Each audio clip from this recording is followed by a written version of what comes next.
आमच्या पोराला ज्या पद्धतीनं मारहाण केली, यापुढे आम्ही हे सहन करणार नाही. ज्या पद्धतीनं मोहन भागवत आणि देवेंद्र फडणवीस यांनी पाळलेले जे कुत्रे आहेत, विश्व हिंदू परिषद आरएसएसच्या या पिलावळींना मी या रस्ता रोकोमधून सांगू इच्छितो. गृह खात्याच्या प्रमुखांना देवेंद्र फडणवीसांना आणि मोहन भागवतांना या ठिकाणी सांगू इच्छितो की आमच्या नादाला लागू नका, आमच्या नादाला लागू नका. सत्ता तुमची आहे, राजसत्ता तुमची आहे, धर्मसत्ता तुमची आहे. आमचेच माणसं गळाला लावून आमच्याच माणसावर हल्ला करण्याचा जो प्रयत्न बामणी कावा तुम्ही जो करत आहात, याला हणून पाडण्याचं वेळ या ठिकाणी आलेले आहे. लक्षात ठेवा. माझ्या बौद्ध आणि मातंग समाजाच्या बांधवांनो, आपल्यामध्ये वितुष्ट निर्माण करून, आपल्यामध्ये द्वेष निर्माण करून आपचा मधला जो बंधुभाव आहे तो नष्ट करण्याचा प्रयत्न या महाराष्ट्रामध्ये केला जात आहे. आज मी या घोडेगावच्या सगळ्या तरुणांना या ठिकाणी आवाहन करेन की तुम्ही जी आज एकी दाखवली आहे, ती एकी आपल्याला महाराष्ट्रामध्ये दाखवावी लागेल.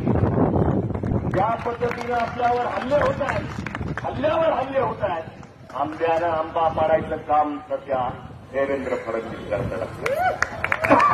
आंब्यानं आंबा पाडायला लागल्यात, आपल्याच माणसांची माती भडकली जात आहे. या सोनईला मी चांगला ओळखतो. काही वर्षापूर्वी या सोनईमध्ये सोनई हत्याकांड झाल्यावर मी आलो.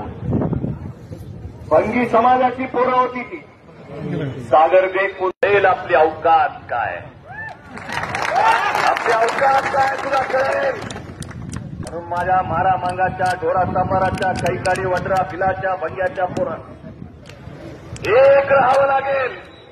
बाबासाहेब आंबेडकरांच्या विचारावर एक राहावं लागेल. लक्षात ठेवा. हे जातीवादी भेटतात फक्त एकाच बापाला, त्याचं नाव आहे डॉक्टर बाबासाहेब आंबेडकर. हे भेटतात फक्त बाबासाहेब आंबेडकरांना आणि बाबासाहेब आंबेडकरांच्या विचारांना.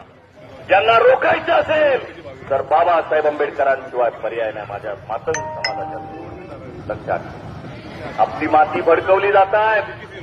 आपल्याला बाबासाहेब आंबेडकरांनी काय केलं म्हणून भडकवलं जात आहे. बाबासाहेब आंबेडकरांचा कायदा नसता तर आज आपल्या संजयला न्याय मिळाला नसता. लक्षात. बाबासाहेब आंबेडकरांचा न्याय आहे. आपण गावकुसाच्या बाहेर हागणदारीत मसनवाट्यात राहणाऱ्या ज्या हिंदू व्यवस्थेनं आपल्याला गावकुसाच्या बाहेर ठेवलं, हागणदारीत